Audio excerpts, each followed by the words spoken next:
Hello students, अभी हम लोग यूनिट 8 करेंगे, क्लास 7 ज्योग्राफी। यूनिट 8 की जब हम लोग बात करते हैं, it talks on human environment interaction, कि इंसान का अपने जो आसपास का जो एनवायरनमेंट है उसके साथ उसका इंटरेक्शन, उसकी किस तरह से वो अफेक्ट करता है उसको, कैसे उसके ऊपर वो प्रभावित इंसान होता है अपने एनवायरनमेंट से। और ट्रॉपिकल और सब ट्रॉपिकल रीजन की हम लोग इसमें बात करेंगे। इसमें स्टोरी दी है रेणुका की। रेणुका कौन है? ये एक बच्ची है। ये अलग अलग जगह पे घूमती है और देखती है कि हर इंसान अलग है। अगर वो माउंटेनियस रीजन्स पे अगर हम बात करें तो वो अलग तरह के फीचर्स हैं लोगों के। छोटी छोटी आंखें होंगी, छोटी सी नोज होगी, शॉर्ट हाइटेड होंगे। अगर हम डेजर्ट्स की बात करें, डेजर्ट एरियाज में कैसे होंगे? बहुत लंबे लंबे लोग होंगे और बहुत शार्प फीचर्स, शार्प नोज होगी उनकी, शार्प चिन होगी। ऐसे ही हम प्लेन्स में देखें तो प्लेन्स में अलग तरह के लोग नज़र आते हैं। फॉरेस्ट में जो रहने वाले हैं वो अलग तरह के होते हैं। यूरोप में अलग तरह के दिखने वाले लोग हैं, अफ्रीका में अलग तरह से दिखने वाले हैं, एशिया में अलग तरह से दिखने वाले लोग हैं। तो अभी इसमें जब हम when she was talking to her uncle, then uncle said कि हाँ, हम सब लोग नज़र ज़रूर अलग अलग आते हैं, डिपेंडिंग अपॉन आर जोग्राफी। जो हमारी जोग्राफी है उसके हिसाब से हमारे फीचर्स चेंज हो जाते हैं, स्किन कलर चेंज हो जाता है, पहनने के कपड़े और कल्चर ये सब चेंज हो जाता है। लेकिन हम सब की नीड्स क्या हैं? वो सेम है। हम सबको रोटी कपड़ा मकान सबको चाहिए, खाना चाहिए सबको, कपड़े चाहिए और सबको एक रहने के लिए घर चाहिए, है ना। अगर हम बच्चों की बात करें तो उनकी सबकी मोर और सो सबकी सेम तरह से उनकी अपब्रिंगिंग होती है। बच्चे आपस में वैसे ही लड़ते हैं, उनको खाना चाहिए, न्यूट्रिशियस फूड चाहिए, पढ़ाई करने के लिए एक अलग माहौल चाहिए, और उनके पेरेंट्स की उनको केयर चाहिए। तो this is what is whole soul. अगर हम बात करें कि ज्योग्राफी और उसकी कोई भी जगह है उसकी ज्योग्राफी के हिसाब से, ज्योग्राफी का मतलब है कि वो वहाँ का कैसा माहौल है, मतलब कैसी क्लाइमेटिकल कंडीशंस है वहाँ की। वो बहुत पहाड़ी एरिया पे रहते हैं या डेजर्ट में रह रहे हैं, बहुत गर्मी में है या बहुत ठंडे प्रदेश में है या फिर एवरेज प्रदेश में है।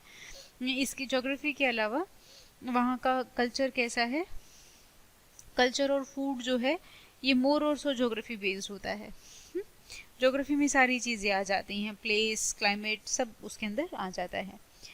When Spanish explorer discovered Amazon River, Spanish लोगों ने अमेजन रिवर को ढूंढा था जब, तो उनके ऊपर अटैक किया किसने? लोकल ट्राइबल्स ने। जो वहाँ के जो जनजाति थी उन्होंने उसके ऊपर अटैक किया। इन्होंने हेड गियर्स पहन के रखे थे। हेड गियर्स क्या होते हैं? ऐसे ऐसे सिर में कुछ कोई भी क्राउन जैसा कुछ पहना होगा, और घास की स्कर्ट्स पहनी हुई थी। इन लोगों ने रिमाइंड किया fierce tribe of women warriors. उनको देख के इन स्पेनिश लोगों को लगा कि ये बहुत ही ऐसे बहुत गुस्सैल प्रजाति की जनजाति है, जिसमें वुमेन वॉरियर्स होती हैं, जो महिलाएं हैं वो ऐसे लड़ाकू होती हैं, वॉरियर होती हैं वो।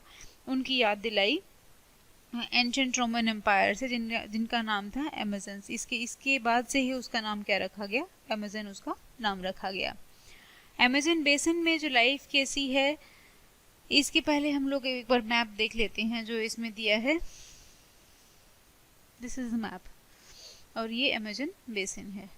ये अमेजन रिवर है, यहाँ कहीं से निकलती है, और ये देखिए ये पूरी यहाँ आके इसका माउथ है। और जब हम बेसिन की बात करते हैं तो बेसिन में कौन कौन सी चीज़ें आती हैं? बेसिन की जब हम बात करते हैं तो बेसिन में रिवर तो आती ही है, रिवर के साथ साथ जितनी उसकी ट्रिब्यूटरीज हैं ये भी इसके साथ में आती हैं। तो जितना ये ग्रीन ग्रीन हिस्सा नज़र आ रहा है ये क्या है? इसका बेसिन है, अमेजन रिवर का बेसिन है। The tropical region lies very close to equator, equator के बहुत नज़दीक है ये, between 10 degree north and 10 degree south. ये 0 है तो ये क्या है? ये इक्वेटर है, और 10 का मतलब ये 10 है, और ये 10 है, 10 नॉर्थ और 10 south. It is refer to as equatorial region, equatorial region इसको कहते हैं। River Amazon flows through this region, ये इस रीजन से बहती है। It flows from mountains to west, ये क्या है? North, south, east and west, and reaches Atlantic Ocean in the east. यहाँ से वेस्ट से निकल के ये ईस्ट की तरफ जाती है, west to east. Place where a river flows into another body of water is called mouth. जहाँ जाके वो दूसरी बॉडी में मिल जाती है उसको कहते हैं उसका माउथ। जैसे ये अभी तक रिवर थी, ये जाके ओशन में मिल गई। तो ये जो जगह है, this is called mouth of river Amazon. Numerous tributaries join Amazon river to form Amazon basin. ये सारी रिवर्स क्या है, इनको कहते हैं ट्रिब्यूटरीज। जो लेफ्ट से आएगी वो लेफ्ट ट्रिब्यूटरी, जो राइट से आएगी वो राइट ट्रिब्यूटरीज। ये सारी क्या हैं, ये इसकी ट्रिब्यूटरीज हैं।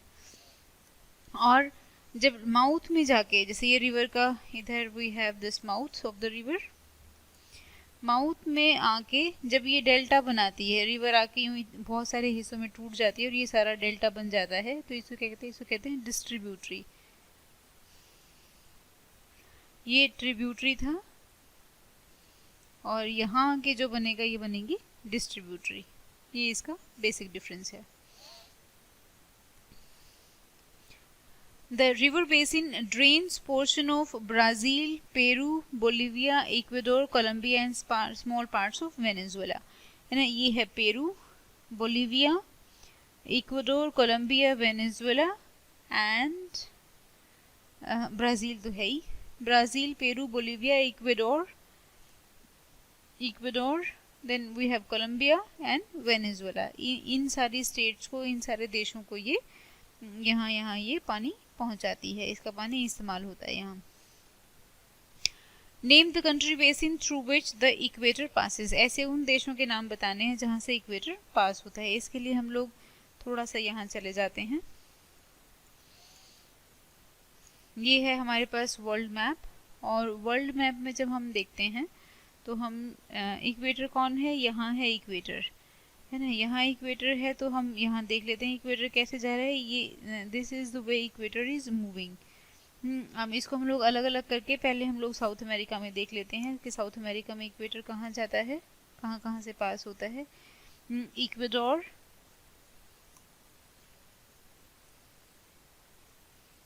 We have this Ecuador, then Colombia and then Brazil. इन तीन देशों से इक्वेटर निकलता है, पास होता है। और इसके बाद जब हम लोग आते हैं यहाँ अफ्रीका में जाएंगे तो वी हैव गबून, कोंगो, इसको डेमोक्रेटिक रिपब्लिक ऑफ कोंगो कहते हैं, DRC, and here we have Uganda, Kenya and Somalia.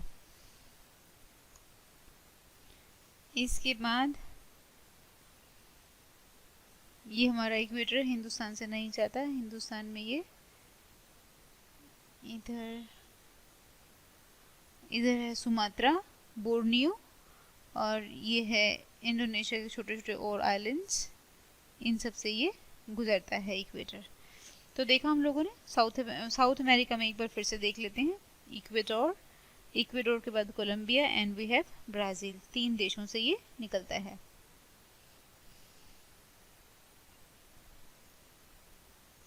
Tributaries की जब हम लोग बात करते हैं, these are small rivers. Tributaries क्या होती हैं, छोटी छोटी रिवर्स होती हैं that join the main river. जो ये छोटी छोटी रिवर्स हैं ये मेन रिवर को ज्वाइन करती हैं। Along with all it's tributaries that drain the area. ये ट्रिब्यूटरी और ये रिवर जितने भी एरिया को ये ड्रेन करेंगी, जितने भी एरिया में पानी देंगी, उसको कहते हैं रिवर का बेसिन। रिवर बेसिन और कैचमेंट एरिया, ये दो नाम हैं इसके। Amazon basin is largest river basin in the world. ये लार्जेस्ट रिवर बेसिन है, इसीलिए जो अमेजन जो फॉरेस्ट हैं, अमेजन फॉरेस्ट को ये बहुत घने हैं और इनको लंग्स ऑफ द अर्थ कहा जाता है।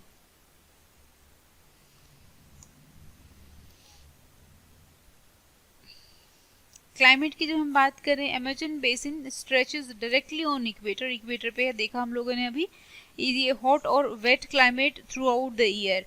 यहाँ गर्म और चिपचिपा मौसम रहता है हर वक्त। Day and nights are almost equally hot and humid. दिन और रात इक्वली हॉट होते हैं और बहुत ह्यूमिड होते हैं, आर्द्रता बहुत होती है उसमें, स्किन में सारा टाइम चिपचिपापन लगता है। It rains almost every day, हर दिन बारिश हो जाती है। That too is without warning, बिना किसी मौसम की जानकारी के। डे टेम्परेचर आर हाई, दिन का टेम्परेचर हाई होता है और हाई ह्यूमिडिटी होती है, और रात का टेम्परेचर थोड़ा सा कम हो जाता है लेकिन ह्यूमिडिटी उतनी ही हाई रहती है। ये रेन फॉरेस्ट है। रेन फॉरेस्ट होने की वजह से क्या है, रेन फॉरेस्ट कैसे होते हैं, एवरग्रीन होते हैं, देखा था हम लोगों ने पिछले यूनिट में। एवरग्रीन का मतलब क्या होता है, ये कभी भी अपने लीव्स शेड नहीं करते, यहाँ पतझड़ कभी नहीं आता। ये थिक होते हैं, इतने थिक होते हैं कि dense roof created by leaves and branches does not allow sunlight to reach the ground. ये इतने घने होते हैं कि ज़मीन पे जो सूरज की रोशनी है, किरण है, वो नहीं आ पाती। ग्राउंड हमेशा डार्क और डैम्प रहता है, डार्क रहेगा, अंधेरा अंधेरा रहेगा, और वो हमेशा डैम्प इज गीला गीला रहेगा। ओनली शेड टॉलरेंट वेजिटेशन में ग्रो हेयर। छोटे छोटे पेड़ पौधे यहाँ नहीं उगते, यहाँ सिर्फ और सिर्फ वही पेड़ पौधे उगेंगे जिनको सनलाइट की बहुत ज़रूरत नहीं है। ऑर्किड्स, ब्रोमिलियाड्स यहाँ पे ग्रो करते हैं as plant parasite. Plant parasite क्या होते हैं, एक ट्री के ऊपर दूसरा कोई क्रीपर या दूसरा ट्री चढ़ जाता है तो उसे कहते हैं प्लांट पैरासाइट। ये जो मेन ट्री है, जो जिस ट्री के ऊपर ये ऊपर चढ़े हैं, इस ट्री से ये लोग अपना न्यूट्रिएंट्स लेते रहते हैं, इसलिए इनको कहते हैं पैरासाइट्स। कि ये जो होस्ट प्लांट है, इस होस्ट प्लांट से सारे न्यूट्रिएंट्स ले लेते हैं।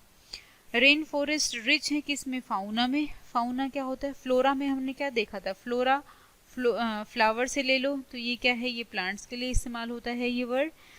तो क्या बचा, फाउना। फाउना किसके लिए, एनिमल्स और बर्ड्स के लिए इस्तेमाल होता है। यहाँ बहुत सारे बर्ड्स होते हैं। टाउकन, दिस इज टाउकन। हमिंग बर्ड्स जो गाना गाते हैं। Birds of paradise with their brilliantly coloured plumage. बहुत सारे कलरफुल बर्ड्स होते हैं यहाँ पे। ओवर साइज्ड बिल्स, ये ओवर साइज के इनकी चोंच होती है, बिल इज चोंच उनकी। For eating make them different birds. तो ये मतलब जो ऑल ओवर इंडिया में नहीं पाए जाते, ये सिर्फ वहीं पे पाए जाते हैं because of their over size bills. बड़ी बड़ी चोंच के कारण डिफरेंट होते हैं ये बहुत लाउड नॉइस भी करते हैं, बहुत ऊंची साउंड भी निकालते हैं। एनिमल्स लाइक मंकीज, बंदर, स्लॉथ बेयर, स्लॉथ की हम फोटो देख सकते हैं। एंड ये तापेर्स हैं, ये क्या खाते हैं, एंट खाते हैं, मतलब एंट का मतलब है चींटी खाते हैं ये, और ये दीमक भी खाते हैं। वेरियस स्पीशीज ऑफ रेप्टाइल्स, बहुत सारे रेंगने वाले जंतु लाइक स्नेक, क्रोकोडाइल्स, पाइथन्स, ये सब यहाँ पाए जाते हैं। एनाकोंडा, बोआ कंस्ट्रिक्टर, ये सब यहाँ पाए जाते हैं। यहाँ बहुत सारी स्पीशीज इंसेक्ट्स की, बहुत सारे इंसेक्ट पाए जाते हैं। अलग अलग प्रकार के मच्छर भी होते हैं यहाँ पे। बहुत सारी फिश होती है। पिराना फिश भी यहाँ पाई जाती है। पिराना फिश क्या है, फ्लैश ईटिंग फिश होती है, ये काट लेती है, ये यानी बहुत तेज शार्प टीथ होते हैं इसके, चाकू के जैसे। This basin is extremely extraordinary rich in variety of life found here. यहाँ ढेर सारे प्रकार के वाइल्ड एनिमल्स या वाइल्ड लाइफ पाई जाती है। यहाँ लोग क्या होते हैं, ये बेसिकली फॉरेस्ट बेस्ड होते हैं। आदमी हंट करते हैं और फिशिंग करके लेके आते हैं, और जो महिलाएं हैं ये एग्रीकल्चर के ऊपर ध्यान देती हैं। Bromeliads are special plants that store water in their leaves. ये क्या करते हैं, अपने जो पत्ते हैं इनके अंदर पानी स्टोर कर लेते हैं, और इन्हीं के ऊपर फ्रॉग्स क्या करते हैं, फ्रॉग्स या फ्रॉग के जैसे और जंतु ये इन जो पानी की पॉकेट जो बना के रखते हैं इसके अंदर अपने एग्स देते हैं ये। Slash and burn. Slash and burn क्या होता है, जैसे हम लोगों ने क्या बात की, अमेज़न के जो फॉरेस्ट में जो लोग रहते हैं ये क्या करते हैं, let me show you this. जैसे ये जंगल है पूरा, इस जंगल में क्या करेंगे, इसका एक पैच काट देंगे, एक पैच काट के ये वहाँ एग्रीकल्चर करेंगे।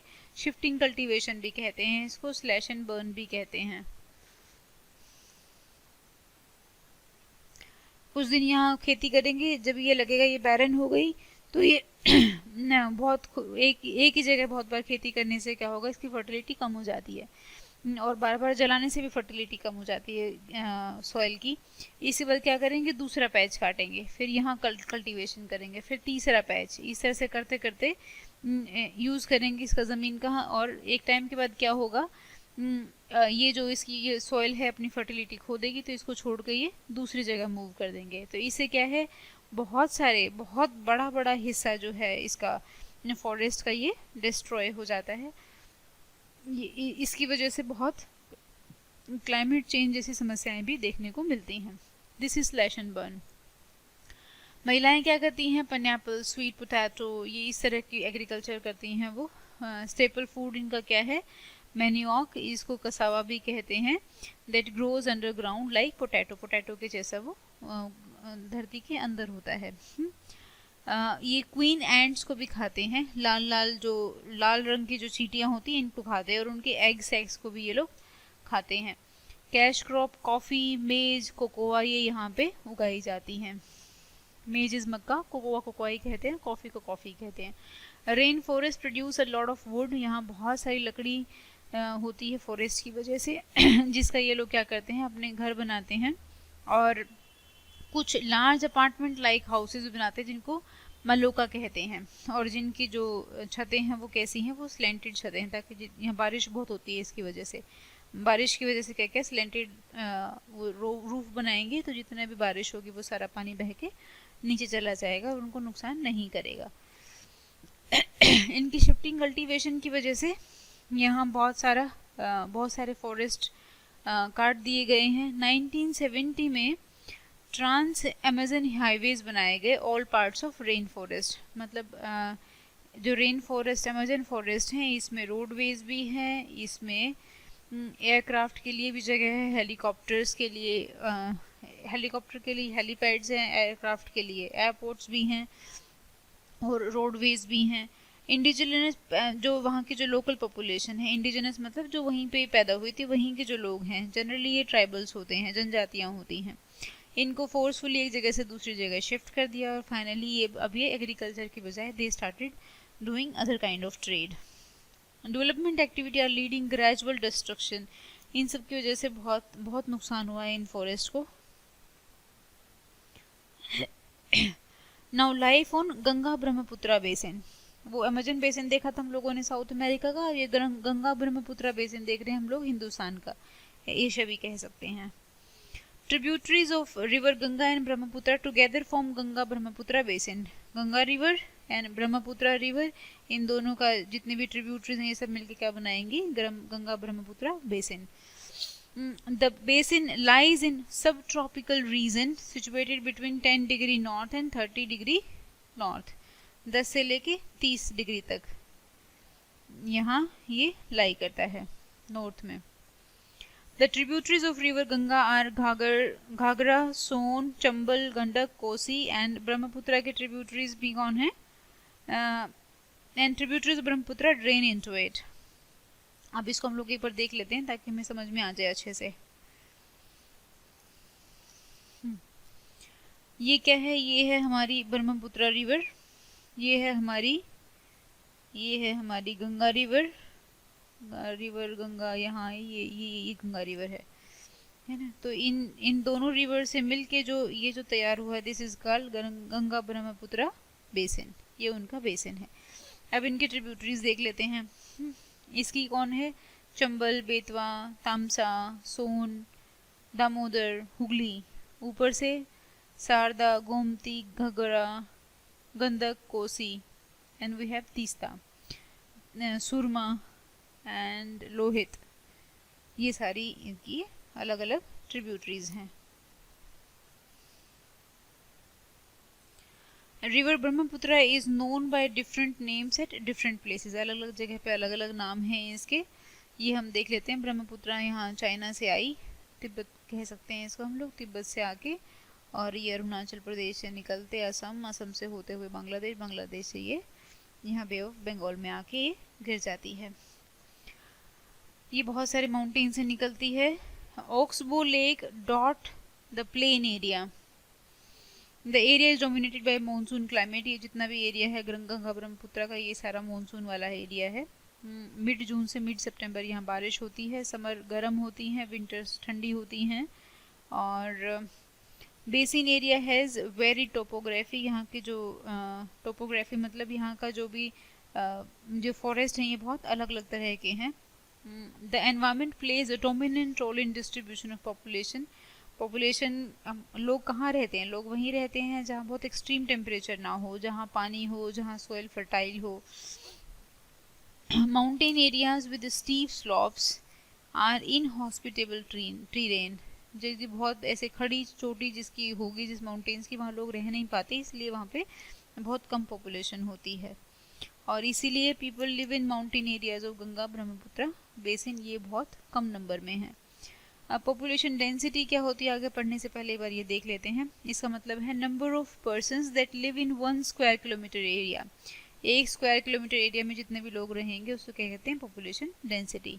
पॉपुलेशन डेंसिटी ऑफ उत्तराखंड क्या है, 189, लेकिन वेस्ट बंगाल की क्या है, 1029, बिहार की 1102 है ना, तो सबसे ज़्यादा बिहार की हुई। तो इसका मतलब क्या हुआ, 1 स्क्वायर किलोमीटर एरिया में बिहार में 1102 लोग रहते हैं, वेस्ट बंगाल में 1029 लोग रहते हैं, और उत्तराखंड में 189 लोग रहते हैं। कितना डिफरेंस है। तो उत्तराखंड में जो लोग रहेंगे वो दूर दूर रहेंगे, बहुत सारा स्पेस होगा, और बिहार में बहुत नज़दीक नज़दीक रहेंगे और जगह नहीं होगी उनके पास। Plain area provide most suitable land for human habitation. जो प्लेन एरिया, वहाँ बहुत सारे लोग रहते हैं, वो सबसे आसान सरल तरीका है। वहाँ की सॉइल फर्टाइल होती है, एग्रीकल्चर लोगों का मेन ऑक्यूपेशन होता है, खेती बाड़ी करते हैं। फ्लैट लैंड होने की वजह से जो क्रॉप्स का जो भी फील्ड में जो क्रॉप्स लगाएंगे, जो भी खेती बाड़ी करेंगे, वो आसान हो जाता है। इसलिए डेंसिटी ऑफ पॉपुलेशन यहाँ पे हाई हो जाती है। जनरली पैडी की कल्टीवेशन, जो भी चावल है उसकी कल्टीवेशन वहाँ की जाती है जहाँ बहुत सारा पानी अवेलेबल हो, या तो वो रिवर्स की वजह से या फिर रेनफॉल की वजह से। गेहूँ, मेज़, मक्का, सोरघम, ग्राम, चना, मिलेट, बाजरा, ये सारे क्रॉप भी यहाँ उगाए जाते हैं। कैश क्रॉप कौन कौन सी हैं, शुगर केन और जूट, ये भी यहाँ उगाई जाती हैं। बनाना प्लांटेशन होती है। वेस्ट बंगाल और असम में टी की प्लांटेशन, चाय उगाई जाती है। सिल्क प्रोड्यूस की जाती है। सिल्क वॉर्म को ऐसे उनकी कल्टीवेशन को, उनको एक स्पेस दे के और वैसा माहौल क्रिएट करके, ये बिहार और असम में होता है।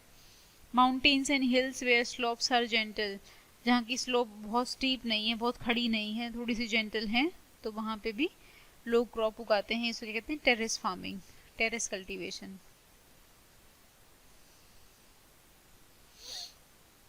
कभी अगर आपने चाय के बागान देखे होंगे तो आपने पाया होगा ये सीढ़ी नुमा खेत होते हैं इस तरह के, इसको टेरेस कल्टीवेशन कहते हैं, टेरेस फार्मिंग कहते हैं।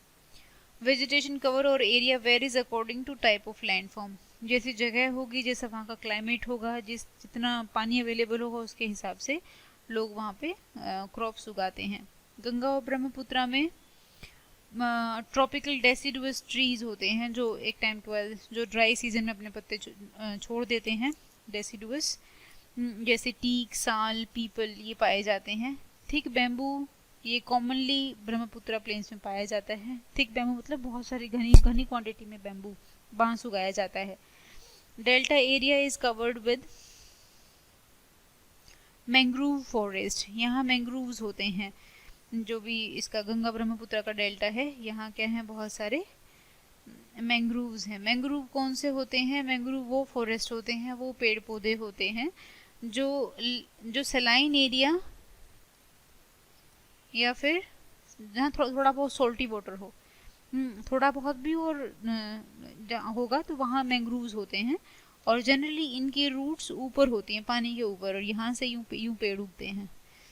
और ये सारा यहाँ पानी होगा या मार्शी एरिया होगा, ये मार्शी मतलब दलदल होगी यहाँ पे, और समुद्र का पानी आता होगा।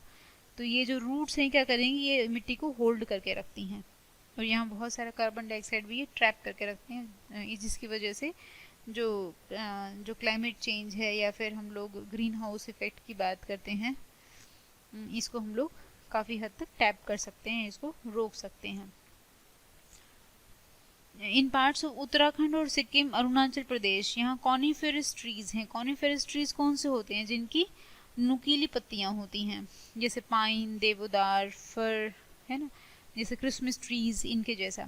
क्लाइमेट यहाँ कूल होता है, ठंडा होता है, स्लोप लेकिन बहुत तीखी होती है, स्टीप होती है। यहाँ वाइल्ड लाइफ बहुत सारी तरह के पाए जाते हैं, एलिफेंट, टाइगर, डियर, मंकी, ये सब कॉमन है। वन हॉर्न राइनोसोर्स, जिसका एक सींग वाला राइनोसोर्स यहाँ पाया जाता है ब्रह्मपुत्रा बेसिन में। बंगाल टाइगर, क्रोकोडाइल, एलिगेटर्स, ये सब यहाँ पाए। Alligator is again a type of crocodile. Aquatic life abounds in fresh river water, lakes and Bay of Bengal. यहाँ बहुत सारी फिश हैं। एक्वेटिक लाइफ मतलब पानी में रहने वाले जंतु। Most popular variety of fish, जो बहुत पॉपुलर वैरायटी फिश है, रोहू, कतला, हिल्सा, ये फिश यहाँ पाई जाती हैं। फिश और राइस, ये यहाँ की स्टेपल डाइट है। यहाँ के लोग यही खाते हैं, फिश और राइस खाते हैं। ये बिहार में भी कह सकते हैं और बंगाल में भी यही है। ये fresh water of river Ganga and Brahmaputra, यहाँ क्या है, डॉल्फिन पाई जाती है, रिवर डॉल्फिन, जिसका नाम है सूसू। ये जनरली ब्लाइंड होती हैं, अंधी होती हैं, और लेकिन यहाँ पोल्यूशन की वजह से, वाटर पोल्यूशन की वजह से धीरे धीरे इनकी पॉपुलेशन कम होती जा रही है।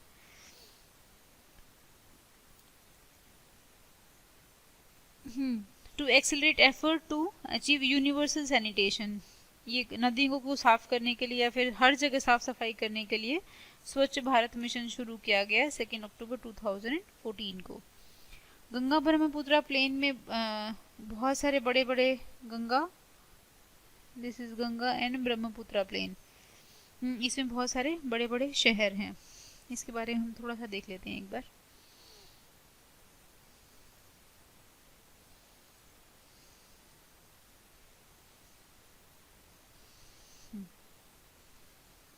कौन कौन से शहर हैं इस प्लेन में?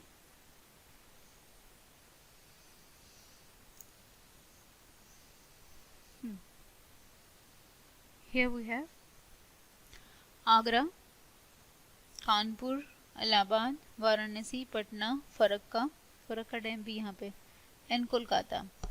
Here we have ढाका, नज़दीक है, ऊपर तो नहीं लेकिन नज़दीक है, गुवाहाटी, ये सारे इसके आसपास के बड़े शहर हैं।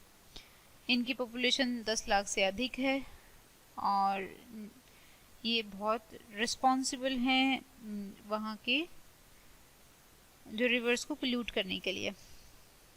जितना भी डिस्चार्ज इंडस्ट्रीज का ये रिवर्स में ही जाता है। रिवर गंगा को कंजर्व करने के लिए नमामि गंगा प्रोग्राम शुरू किया गया था। इसके बारे में हम एक दिन और डिटेल में पढ़ेंगे, नमामि गंगा के बारे में। The waste water from these town, ये सारा वेस्ट वाटर इसमें जाता है, जिसकी वजह से ये सारे रिवर्स पोल्यूट हो गई और जितनी भी एक्वेटिक लाइफ है ये थ्रेटन हो गई है। टूरिज्म यहाँ की इम्पोर्टेंट एक्टिविटी है इस बेसिन की, गंगा ब्रह्मपुत्र बेसिन की। ताजमहल यमुना रिवर के किनारे है। We have seen Agra here, Agra में है ना ताजमहल, ये आगरा, ये यमुना रिवर के किनारे है। यमुना रिवर ताजमहल के एकदम पीछे से जाती है। इलाहाबाद, ये सब हम लोगों ने देख लिया। और यहाँ असम में क्या, काजीरंगा नेशनल पार्क, ये वन हॉर्न डायनासोर्स के लिए जाना जाता है। एक सिंह के what you call it, dinosaurs is, एक सिंह के गेंडे के लिए जाना जाता है। मानस वाइल्ड लाइफ सेंचुरी है ये भी। अरुणाचल प्रदेश में बहुत सारा ट्राइबल कल्चर अलग अलग है। जितना नॉर्थ ईस्ट है, नॉर्थ ईस्ट में क्या है, नॉर्थ ईस्ट पूरे रीजन में बहुत सारे ट्राइब्स रहते हैं। मैक्सिमम मेजोरिटी ट्राइब्स की, ऑलमोस्ट 80 to 85% जो पॉपुलेशन है वो ट्राइबल्स हैं। तो जिसकी वजह से they are more nature loving. और वहाँ का जो भी वहाँ बायोडाइवर्सिटी जो है, बायोडाइवर्सिटी का मतलब है जब हम बात करते हैं प्लांट्स की या एनिमल्स की बात करते हैं, बर्ड्स की बात करते हैं, ये बहुत, इनकी पॉपुलेशन बहुत हाई है, बहुत अच्छी क्वांटिटी में ये पाए जाते हैं। क्योंकि ट्राइबल्स जनरली इनके देवी देवता ये प्लांट्स या एनिमल्स को ही मानते हैं। एंड दे प्रीच नेचर के बहुत क्लोज इनको माना जाता है। और नॉर्थ ईस्ट में मैट्रियार्की चलती है। मैट्रियार्की मतलब, मैट्रियार्की इसका मतलब है मातृसत्तात्मक,